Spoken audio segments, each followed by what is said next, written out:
I didn't interrupt him. I didn't flinch when he laughed. I didn't even look up from my plate when he smirked at his friends and said, "I don't need to worry. She always bends eventually."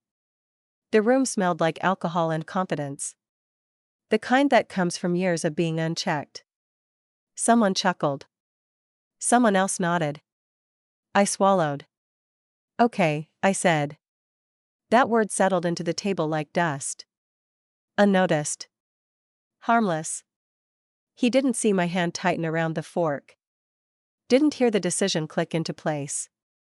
That night, while he slept beside me, mouth slightly open, breath even, I reached over and turned off the one routine he depended on without ever realizing it was mine. By morning, everything stopped. The first sign wasn't the betrayal. It was the certainty. The way he moved through our life like it was a script he'd already memorized. Late nights explained before I asked.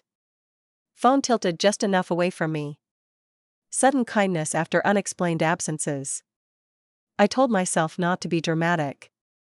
I told myself love required patience. But my body knew before my mind caught up. My chest stayed tight. My sleep went shallow. I started noticing patterns instead of excuses. There was a name he never said, but typed often. A notification he silenced too fast. A smile that didn't belong to me. Still, I said nothing. Silence is a powerful disguise. I didn't cry. I didn't confront him. I started collecting. Phone records printed at the library. Dates circled in pen. A second email account I didn't know existed. Photos uploaded to a cloud he forgot synced to our tablet.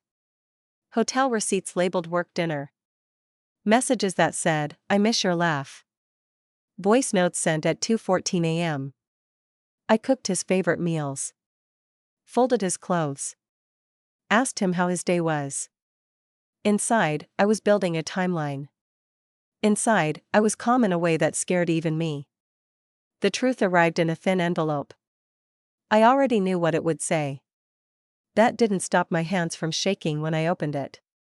Not just an affair. A double life. Joint plans. Future talk. Promises he never made to me anymore. I placed the papers back into the envelope and slid it into my bag like it was nothing. That evening, I asked him one question. "Do you think honesty is important in a marriage?" He laughed. Casual. Confident. "Of course." I nodded. No accusations.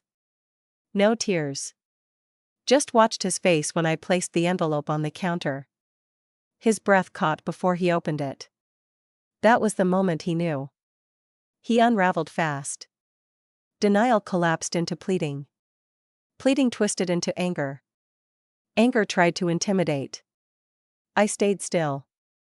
I told him I wasn't leaving. Not yet. That confused him. That scared him. He woke up late the next morning. Late for a meeting he couldn't miss. The coffee machine didn't start. His suit wasn't pressed. His car keys weren't where I always left them. I sat at the table, calm, sipping tea. "I stopped doing things that weren't my responsibility," I said quietly. His mouth opened. Closed. For the first time in years, he didn't know what to say. By noon, his world started folding in on itself. Missed meetings. Questions. A call from someone who wasn't supposed to know about me, but did now. I had already sent everything. Not out of rage. Out of precision. His friends. Her partner. The version of himself he'd been hiding behind. I didn't raise my voice. I packed one bag. When he finally asked, "Was this revenge?" I met his eyes for the last time. "No," I said. "This was correction." I left before sunset. No dramatic goodbye.